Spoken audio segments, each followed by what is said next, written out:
Chapter 23. Chapters on Shares of Inheritance. Chapter 1. Encouragement to learn about inheritance. It was narrated from Abu Huraira that the Messenger of Allah said, O Abu Huraira, learn about the inheritance and teach it, for it is half of knowledge, but it will be forgotten. This is the first thing that will be taken away from my nation. Great Daif. Chapter 2. Shares for descendants. It was narrated that Jabir bin Abdullah said, the wife of Saad bin Rabi came with the two daughters of Saad to the Prophet and said, O Messenger of Allah, these are the two daughters of Saad. He was killed with you on the day of Uhud, and their paternal uncle has taken all that their father left behind, and the woman is only married for her wealth. The Prophet remained silent until the verse of inheritance was revealed to him. Then the Messenger of Allah called the brother of Saad bin Rabi and said, give the two daughters of Saad 2/3 of his wealth, and give his wife 1/8, and take what is left. Great Daif.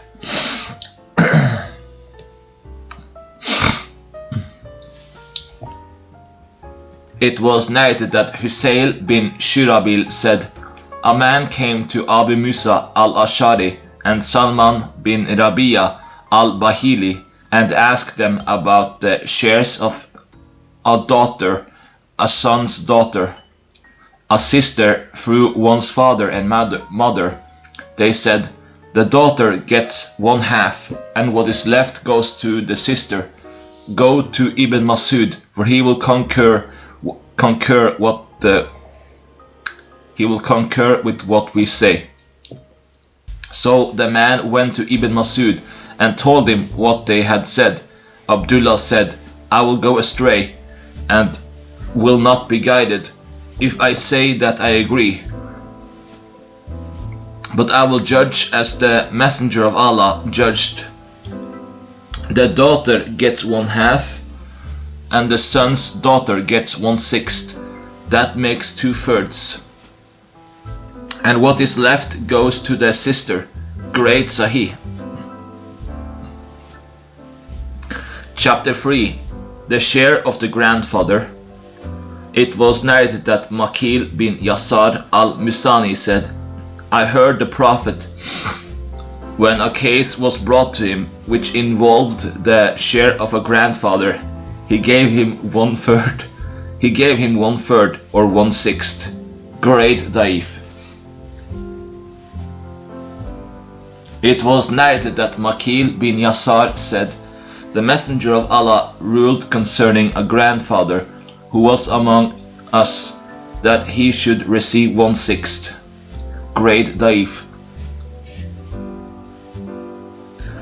Chapter 4. The inheritance of a grandfather. It was narrated that Ibn Duaib said, a grandmother came to Abu Bakr Siddiq and asked him for her inheritance. Abu Bakr said to her, you have nothing according to the book of Allah, and I don't know of anything for you according to the book of Allah, and I don't know of anything for you according to the sunnah of the Messenger of Allah. Go back until I ask the people. So he asked the people, and Al-Mughira bin Shuba said, I was present with the Messenger of Allah, and he gave her, the grandmother, 1/6. Abu Bakr said, is there anyone else with you who will corroborate what you say? Muhammad bin Maslama al-Ansari stood up and said something like what Mughira bin Shubal had said. So Abu Bakr applied it in her case. It was narrated from Ibn Abbas that the Messenger of Allah gave a grandmother 1/6 of the inheritance. Great Sahih. Chapter 5. One who leaves behind no heir. It was narrated from Madan bin Abu Talha al-Yamuri that Umar bin Khattab stood up to deliver a sermon one Friday. or he addressed them one Friday.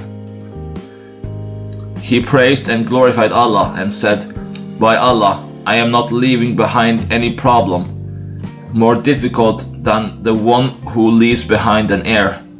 I asked the Messenger of Allah, and he never spoke so harshly to me about anything as he spoke to me about this. He jabbed his finger into my side or my chest and said, 'O Umar, sufficient for you is the verse that was revealed in summer at the end of Surat An-Nisa.'"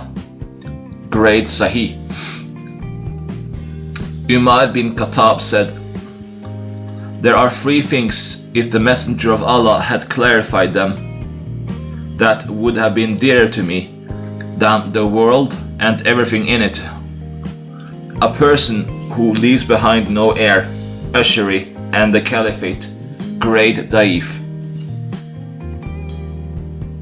It was narrated from Muhammad bin Munkadir that he heard Jabir bin Abdullah say, "I fell sick and the Messenger of Allah came to visit me, he and Abu Bakr with him. And they came walking. I had lost consciousness, so the Messenger of Allah performed ablution and poured some of the water of his ablution over me. I said, 'O Messenger of Allah, what should I do? How should I decide about my wealth?' Until the verse of inheritance was revealed at the end of An-Nisa. If the man or woman whose inheritance is in question has left neither ascendants or descendants. 4:12. And they ask you for a legal verdict, say, Allah directs thus about those who leave neither descendants nor ascendants as heirs. 476. Great Sahih. Chapter 6. The people of Islam inheriting from the people of polytheism.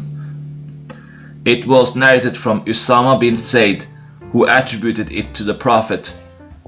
The Muslim does not inherit from a disbeliever, and the disbeliever does not inherit from a Muslim. Great Sahih.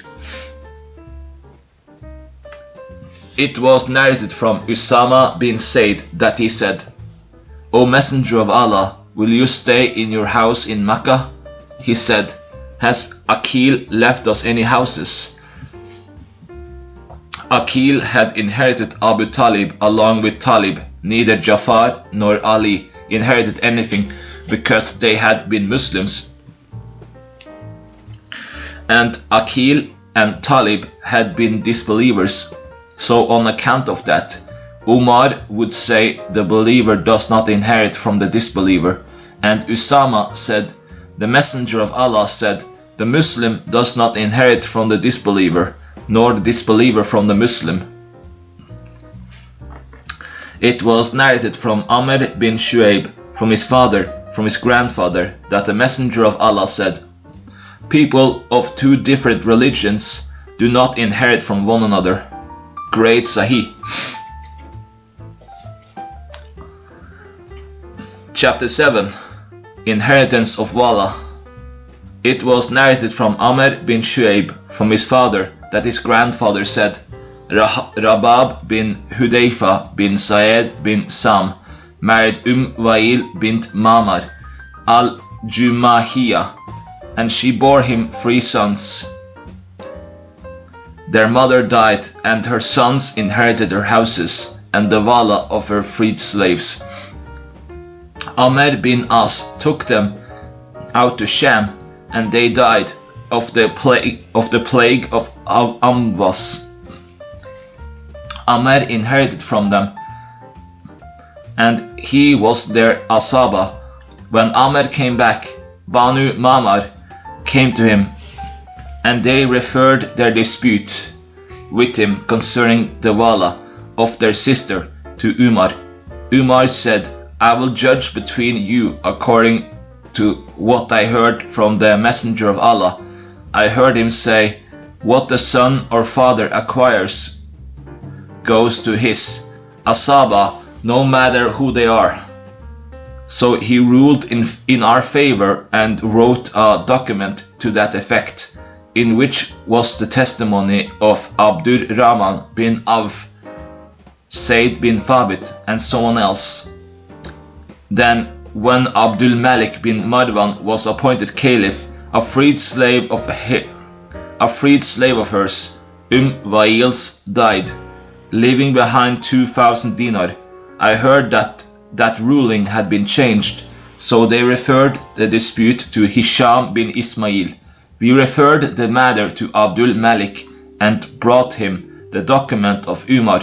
He said, I thought that this was a ruling concerning which there was no doubt. I never thought that the people of Al-Madinah would reach such a state.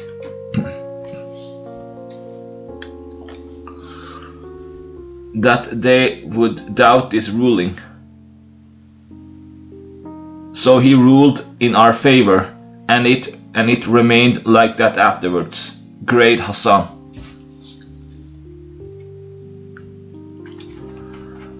It was narrated from Aisha that the freed slave of the Prophet fell from a palm tree and died. He left behind wealth, but he had no child or close relative. The Prophet said, give his legacy to a man from his village.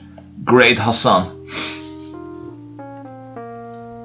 It was narrated that the daughter of Hamza said, my freed slave died, leaving behind a daughter. The Messenger of Allah divided his wealth between myself and his daughter, giving me half and her half. Great Daif. Chapter 8. The inheritance of a killer. It was narrated from Abu Huraira that the Messenger of Allah said, the killer does not inherit. Great Hassan. It was narrated from Abdullah bin Amr that the Messenger of Allah stood up on the day of the conquest of Mecca and said, a woman inherits from the blood money and wealth of her husband, and he inherits from her blood money and wealth, so long as one of them did not kill the other. If one of them killed the other deliberately, then he or she inherits nothing from the blood money or wealth. If one of them killed the other by mistake, he or she inherits from the other's wealth, but not from the blood money. Great Hassan. Chapter 9. Relations of the womb. It was narrated from Abu Umama bin Sal bin Hunayf that a man shot an arrow at another man and killed him, and he had no heir except a maternal uncle. Abu Ubaidah bin Jarrah wrote to Umar about that, and Umar wrote back to him saying that the Prophet said, Allah and His Messenger are the guardians of the one who has no guardian, and the maternal uncle is the heir of one who has no other heir. Great Hassan.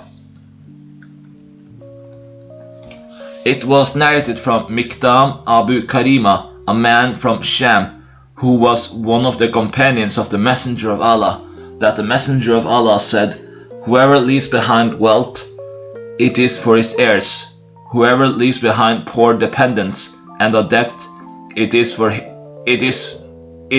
us to take care of. Or he said, it is for Allah and His Messenger to take care of. I am the heir of the one who has no heir. I will pay the blood money on his behalf and inherit from him. And the maternal uncle is the heir of the one who has no heir. He pays blood money on his behalf and inherits from him. Great Sahih. Chapter 10. Inheritance from the male relatives from the father's side. It was narrated that Ali bin Abu Talib said, the Messenger of Allah ruled that the sons from the same mother inherit from one another, but not sons from different mothers. A man inherits from his full brother from the same father and mother, but not his brothers from his father. Great Daif. It was narrated that Ibn Abbas said, the Messenger of Allah said, "Distribute wealth among those who are entitled to shares of inheritance, according to the Book of Allah. Then whatever is left over goes to the nearest male relative." Great Sahih. Chapter 11. One who has no heir. It was narrated that Ibn Abbas said, "A man died at the time of the Messenger of Allah,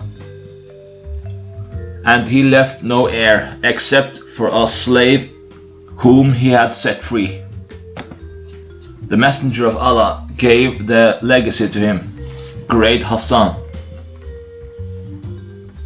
Chapter 12. A woman may get 3 types of inheritance. It was narrated from Watila bin Aska that the Prophet said, "A woman may get 3 types of inheritance from her freed slave woman, a foundling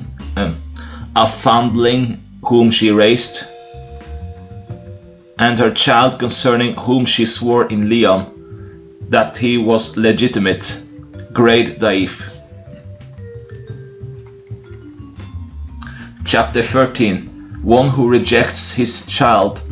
It was narrated that Abu Huraira said, "Then the verse of Leon was revealed.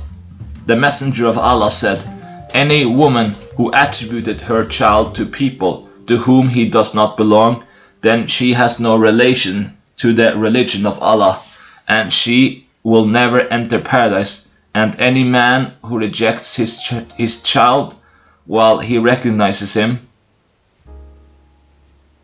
Allah will screen himself from him on the day of resurrection and disgrace him before the witnesses." Great Hassan.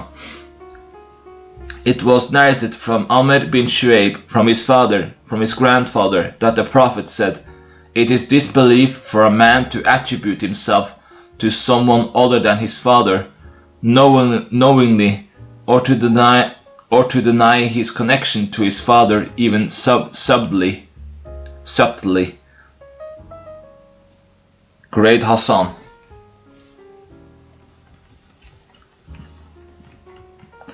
Chapter 14.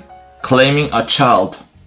It was narrated from Amr bin Shu'aib, from his father, from his grandfather, that the Messenger of Allah said, "Whoever commits adultery with a slave woman or a free woman, his child is illegitimate, and he cannot inherit from him, or be inherited from. Yet this child cannot inherit from him."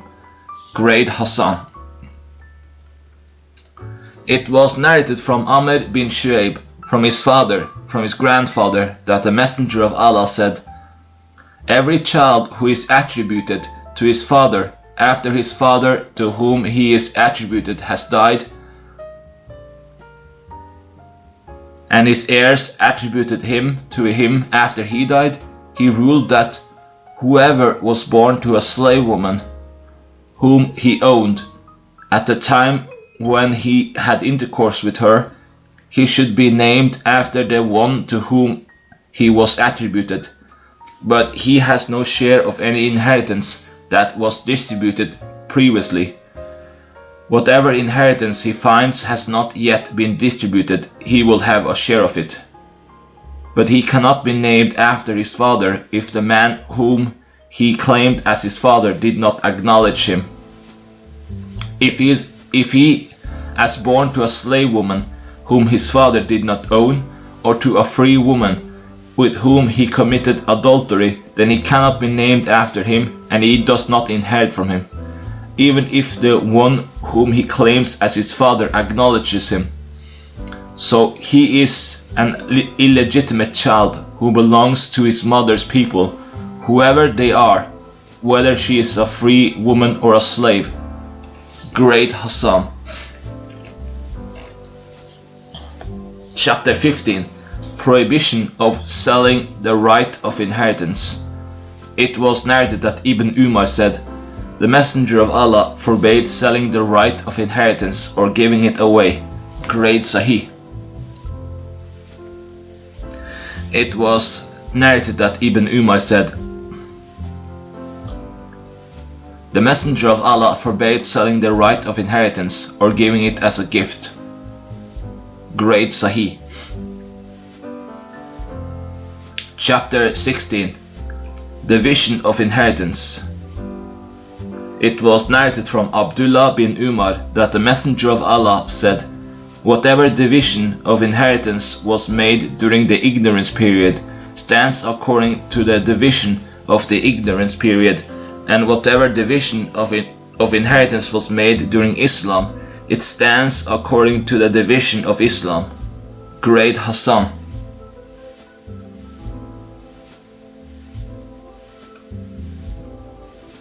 Chapter 17.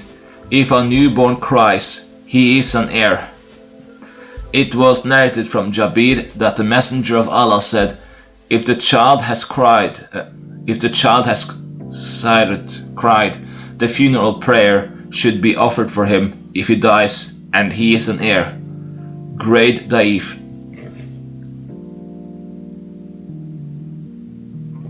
It was narrated from Jabir bin Abdullah and Miswar bin Makrumah that the Messenger of Allah said, "No child inherits until he raises his voice or cries." Great Hassan.